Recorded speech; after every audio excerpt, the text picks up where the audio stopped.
Hey friend, welcome to episode 4 of the Benjamin Theodore podcast. My name is Ben, and I'm so glad that you're here for the 4th episode already. If you haven't watched or listened to the first 3 episodes, they are on Spotify, Apple Podcasts, or on YouTube, where you can watch it as a video. So go watch that if you haven't already. And today we're going to be talking about a song that I wrote back in I think 2013, I must say. I released it in 2019, and it's a very interesting song when it comes to songwriting. So we're going to be talking about songwriting today. This is what I promised when I launched this podcast, that it was going to be about songwriting, music production, and stuff like that. So we're going to dive into that song. I don't have a logic session for you right here that we're going to digest, but we're going to talk about the structure of the song, about some lyrical things that are happening, and so it's going to be a really interesting episode. And if you haven't already, make sure that you are following this podcast or that you are subscribing on YouTube. That really helps a lot with all the algorithm stuff that is happening nowadays. If YouTube or Spotify or Apple sees that you guys are engaging with the podcast, that you are leaving comments and stuff like that, it will promote it and show it to other potential viewers or listeners as well. So if you like this podcast, please feel free to subscribe, follow, or leave a comment. It really helps a lot.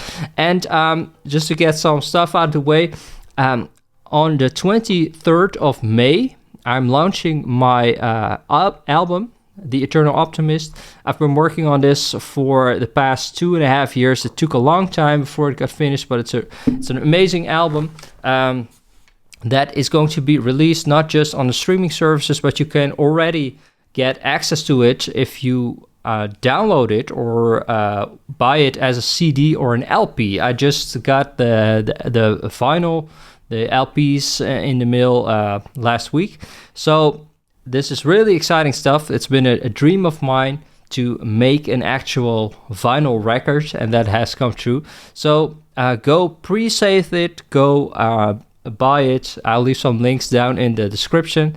And also, if you like this podcast and like what I do as an artist, you can support me on my Patreon page. There's a link to that as well. There are some great bonuses that you get, for example, access to unreleased bonus tracks and stuff like that. All right, so now that we've got that stuff out of the way, let's dive into the song. The song that we're going to be talking about today is called You Don't Have to Be Good. And the past couple of years, I've been writing and recording music very intuitively. So I kind of get in a flow state, and then I write and record, and it flows into the computer, and I create music that way. But this song was written very rationally. And that time, I think it was 2012, I was studying for a bit at a conservatory. I was studying songwriting and vocals, so singing, and I absolutely hated it. I quit after a year because I literally got depressed. So music school, not for me, but I got challenged to write a song in a certain structure. So let's just talk a little bit before we're going to play the song about structures in music. There are a couple of like standard structures that you hear 99% of the time on the radio or in popular music. The first one is called the AAA structure, and what that means is that you have that every section of the song is kind of similar. So when you have verses and choruses, for example, those can be called A and B, verse, chorus, A, B. But in an AAA structure, you have only verses, and there's a refrain in the first sentence or in the last sentence of the section. So, for example, Bob Dylan uses this, or has used this a lot in his music. It's this typical songwriting, songwriter structure. When you have this a singer-songwriter that writes a song with like 10 different verses, which goes on, and he or she is telling a story. That's most of the time an AAA structure. Blowing in the Wind, for example, is an AAA structure. Yes, my friend, is blowing in the wind. The answer is blowing in the wind. That's the last sentence of every section, so that's an AAA structure. Then you have an AABA structure, which isn't that common, I must say. But for example, this is another Bob Dylan song, but Adele has covered it. When the rain is blowing in your face and there's no one else to try to... I don't know the lyrics, but that has got 2 A sections. To make you feel my love. And then at the end of each A section, it ends on to make you feel my love. And there's another A section, but then there's a B section, which isn't a chorus, but it's like a bridge. It's like a 180 perspective on the song. I make you feel my love. Da da da da da da da da da da da da da. So lyrically, harmonically, melodically, it's different from the A section.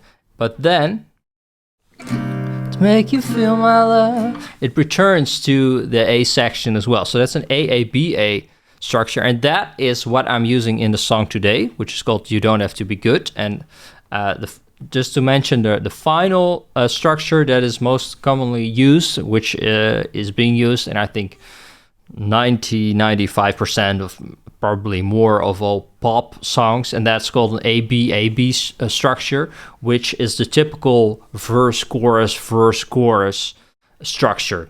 So we're not going to go into that in depth, but most pop songs use that structure in some way. Of course, you can have other sections as well. You can have C sections, D, whatever. You can have bridges, pre-choruses, but in essence, it's a ABAB structure, and this goes for the AAA and the AABA structure as well. You can have bridges, pre-choruses, post-choruses, stuff like that in those structures as well. All right. So now that we've discussed that, let's just listen to the track. It's called "You Don't Have to Be Good." It's a short song, fairly short. I think it's the length is 2 minutes and 16 seconds, and there's a lot happening. So let's just listen to it, and then we're going to talk about it.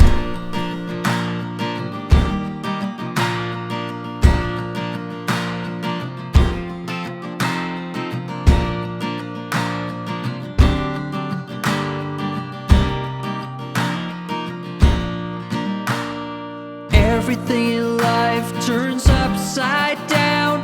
If you are poor but you're wearing a crown, maybe you feel you don't deserve to be blessed, but you don't have to be good to be the best. If society tells you be silver or gold, they're only yearning for the brave and the bold.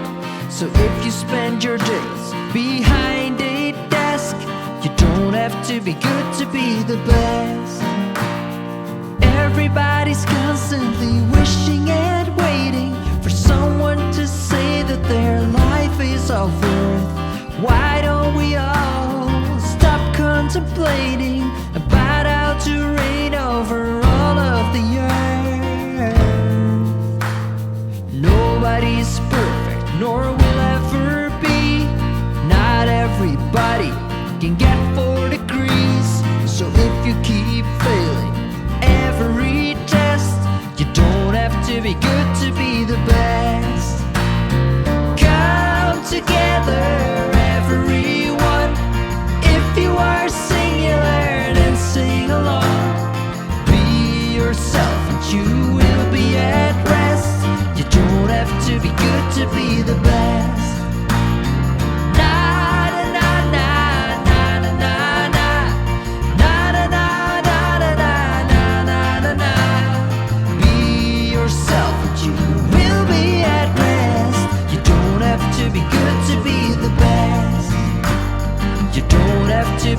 to be the best. You don't have to be good to be the best.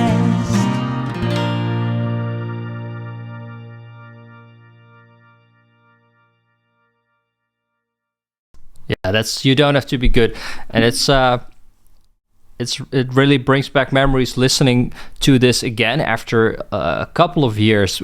I haven't listened to this before starting recording, and it's really ironic listening back to it, because the song "You Don't Have to Be Good" is obviously about the pressures that we're on as a society, as people, especially young people, are under immense pressure, and this song ties into that and speaks about, listen, just you don't have to be the best, you don't have to be good to be the best, which is some cool wordplay, and there's a lot of wordplay in this song as well. But the ironic thing is that I wrote this as an assignment when I was studying on that music conservatory, where there was a lot of pressure on me. At least I felt like there was a lot of pressure to perform and to be someone that I obviously wasn't.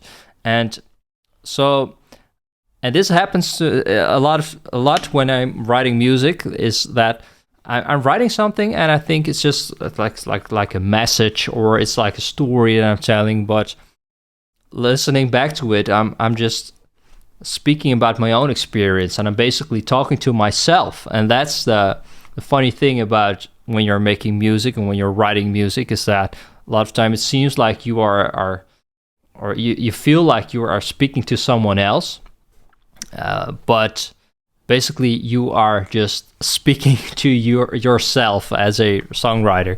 So that's the ironic thing. And what I really liked about this assignment is that the teacher that I had at that time challenged me to write a song in this particular AABA structure, which I hadn't heard before. I didn't hear about that before, and I never wrote a song in this particular structure. So this really was a challenge, and I sat down, and sometimes it takes me like 10 minutes to write a song, but this song, it took me months and months to figure out, to work on it. This really took a lot of blood, sweat, and tears, and that's sometimes necessary when you're writing music, especially when you really want to get it right. I don't recommend like overworking a song, but sometimes it's necessary. And that's also ironic when you are writing about, listen, just don't sweat about it, just relax, you are good enough already. And then I'm working months and months on this particular song, but there's a lot of like rhymes and wordplay and stuff like that I needed to figure out, synonyms, metaphors, a lot of metaphors, which took some time. And let's just go through it from the beginning. It starts with this beat, which I kind of borrowed from "In My Blood" by John Mayer. How much like my blood, da, da, da, da, da,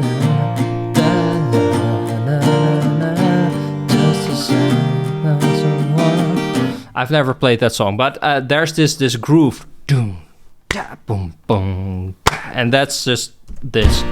Da, boom. The only difference is that this song is in a 6/8 measure, and "In My Blood" is in 4/4, obviously. But there's this swing.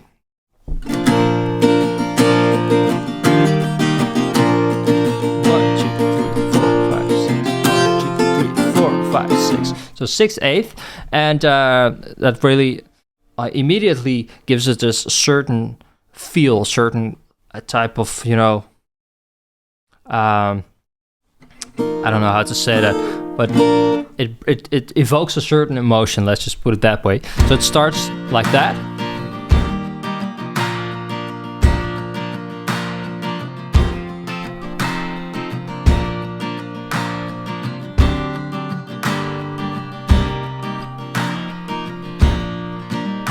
So it's a super simple intro. It's just that groove and an acoustic guitar, and there is some interesting stuff happening harmonically. You know, it's in B flat major, B flat major, E flat major, B flat major, E flat major, and then F major, F 7th major, then B flat major, and then D7, G minor. So that kind of breaks that pattern of the major chords, going to a 7th chord, and then C minor 7th, F sus 4th, and this one.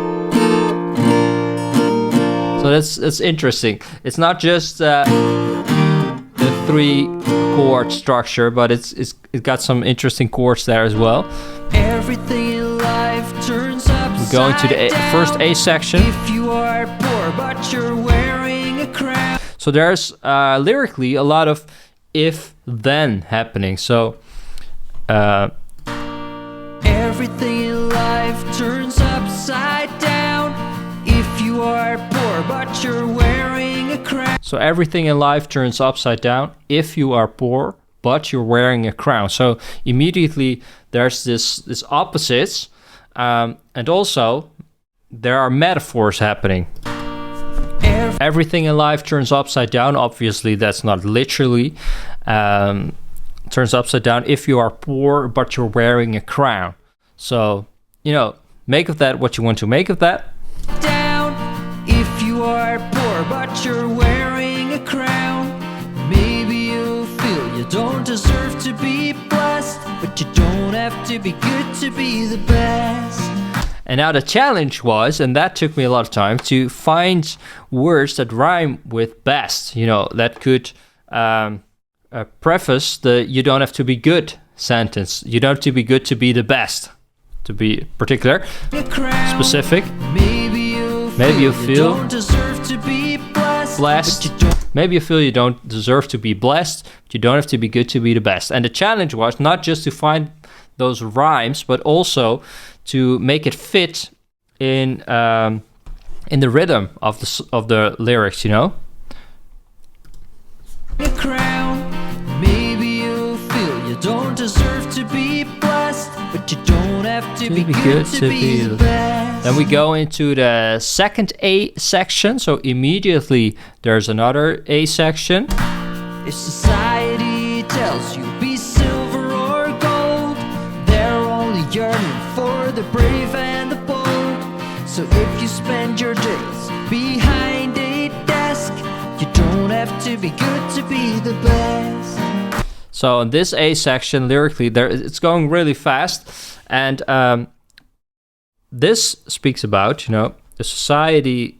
What am I singing there? If society tells you be silver. Oh yeah, if society tells you be silver or gold, so to speak, they tell you to be the best. Though, you know, that's something that I see happening in our culture a lot. There's a lot of pressure, you know, to perform, to get good grades, to perform at work, to make a lot of money, stuff like that. If society tells you be silver or gold, What's this? they're only yearning for the brave and the bold. So if you spend your days behind a desk, you don't have to be good to be the best. So this is another way of saying if you're just like a regular Joe, if you're not like a top performer, that's okay. Everybody. Oh yeah, and now we go into the B section.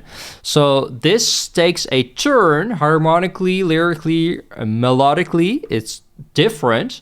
And the way that I introduce this is we go from that major vibe, B flat major vibe, to a G minor. So that's a parallel harmonic thing that's happening. So that's what's called parallel harmonic. At least I think that's what it's called in English.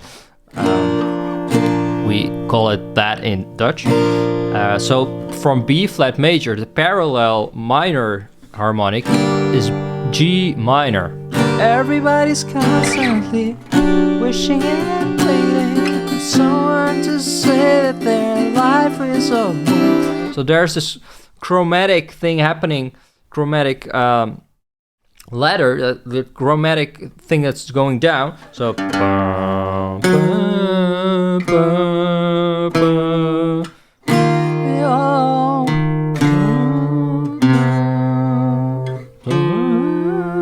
let me play that. Everybody's constantly wishing and waiting for someone to say that their life is of worth. Why don't we all stop contemplating about how to reign over all of the earth? So it's different, but then in the end, it sort of like moves back to the vibe that we have going on in the A section. So chromatic ladder going down. Here it sort of starts to get back to that major vibe.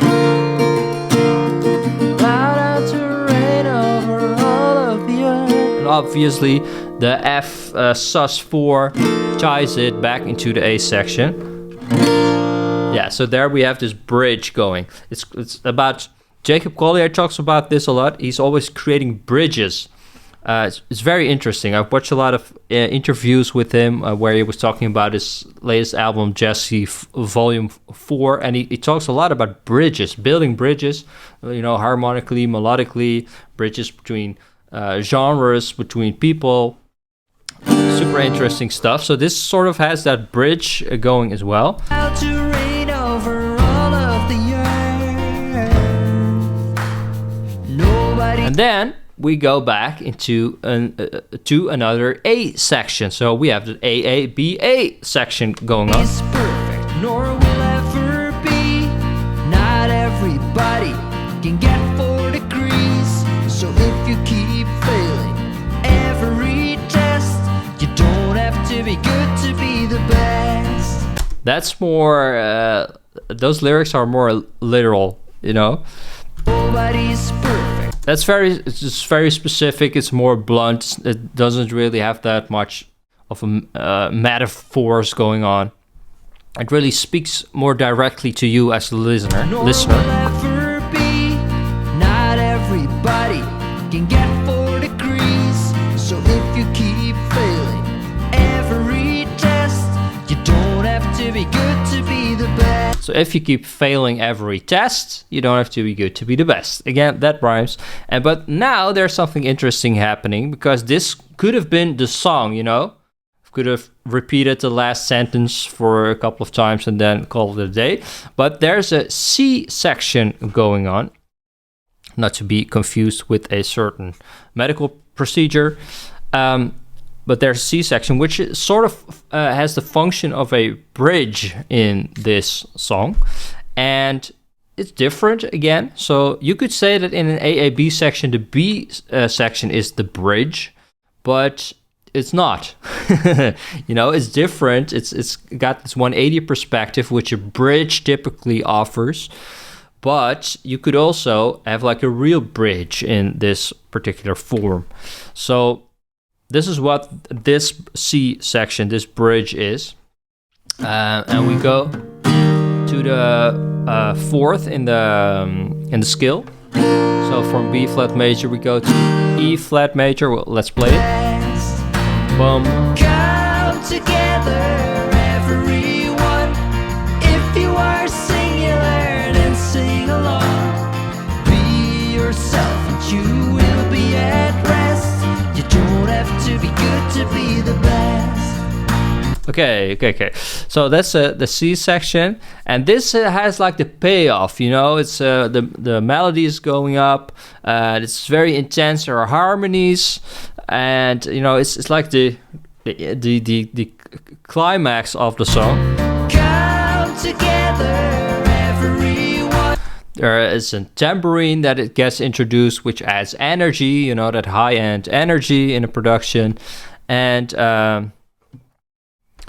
What I really like about this, and I'm still really proud about that, is the lyrics, if you are singular, then sing along. So there's alliteration happening as well. So, of course, I was in school at that time, so it was just like trying to implement all the things that I was learning, you know, about rhymes, about synonyms, about alliteration, metaphors, stuff. So it's got it all in 2 minutes and 16 seconds. There's a lot happening, but I think that really enforces lyrics when you use alliteration. So if you are singular, then sing along.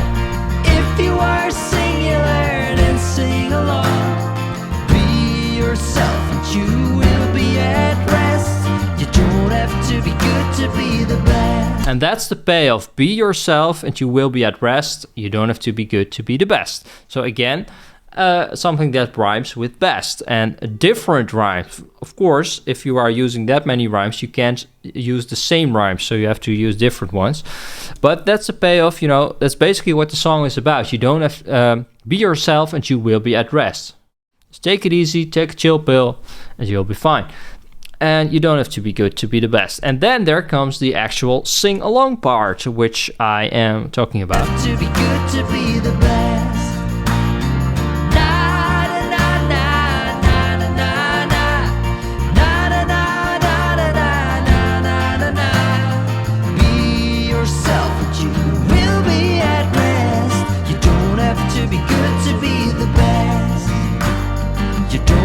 To be good to be the best. You don't have to be good to be the best. Yes. So there's an actual sing-along part. Na na na na na na na na na na na na na na na. Be yourself, but you will be at rest. You don't have to be good to be the best. Then I repeat the last sentence. You don't have to be good to be the best. This is of course the main hook of the song. It's the title. It's the main hook. So I repeat that a lot to make it stick. You know, to enforce that hook. Have to be good to be the best. So if you end on that hook, that's what remains, of course, when you are done listening to this track. So there's a lot to unpack in 2 minutes and 16 seconds. I think maybe it's a little too much. You know, looking back, I try to put in so much, but then again, it makes it a song that you could listen to on repeat, you know, because there's so much that you can unpack, and there's so much that you can discover as a listener. And I think it's really nicely layered in terms of production. It starts really sparse, just a groove and a guitar, and then in every section there's another layer added. So of course it starts like this, and then the first section is like that as well. Everything in life turns upside down. There's a shaker being added, and then in the second A section there's another layer added. Society tells you Piano, be silver or gold. They're all which makes it a little bigger, and then the to be B the section. best. Everybody's constantly wishing. There's a bass guitar being added, and that adds to the weight, you know, the literal weight of the section. And that ties into the minor feel. Everybody's constantly wishing and waiting. And because we have that chromatic ladder going down with the bass notes, you need to have a bass instrument, in this case just a bass guitar, that is going to fulfill that function. You know, otherwise it won't be that strong. So there's this foundation being added, and then we go back to the third A section. Nobody's perfect, nor will ever be. Not It's just similar. There's not a layer being added, but every test. You don't have to be good to then we be go into the C best. section. Come together, everyone. There are harmonies being added, you know, 3-part harmony. There's a Hammond organ. There's a tambourine being added, and that just leads into the payoff, into the outro, you know, the ending of the track. So very interesting. And if you're listening to this as a casual listener, you're not aware of what's going on, but I believe that of course you can sense that it's really meticulously written, and there was some actual thought that was going into this track, and it's a really it's my most singer-songwriter like song, I believe, in the sense that it's there's a lot of thought that was going into the lyrics, into the melody, and everything ties together. This is like the most this is like a puzzle that I solved, This really was a puzzle, and I'm really glad that it came together like this. And I think, honestly, it's still a great song after 5 years now since it's been released. Still holds up really well, and I think I need to promote this more, play this more. So I really enjoyed listening to this as well. Let me know in the comments what you think of this song, if you enjoyed it, if you enjoyed, all the details and all the work that is going into writing a song like this. Maybe there's something that you discovered only now and that you find interesting, like a certain rhyme or a certain synonym or a certain metaphor that you've heard me talking about. Please feel free to leave a comment down below. Now, if you like this music, if you like my music, if you like what I do, feel free to check out my Patreon page. There's a link down in the description. Of course, there's a link to the song as well. I shouldn't forget to mention that. It's on Spotify and all the streaming services. I'll leave a link down below where you can listen to the song if you like. But if you want to support me and this podcast and the music that I make as well, there's a link to my Patreon down below in the comment section. Feel free to support me there. There are a lot of demos, unreleased demos, bonus tracks and stuff like that you get access to. There's even an option that I can write a custom song for you. So go check that out. Thank you so much for watching, for listening. Subscribe, follow, and press the thumbs up button if you've enjoyed this podcast on YouTube. And I'll see you next week in episode 5. And on the 23rd, my album, The Eternal Optimist, is coming out. I'm super excited about that. And then I have something special planned. I'm going to do a podcast episode about every track of the album. So super excited about that. There's a lot coming. So make sure you're subscribed to me or following. All right. Have a great day. I'll see you later.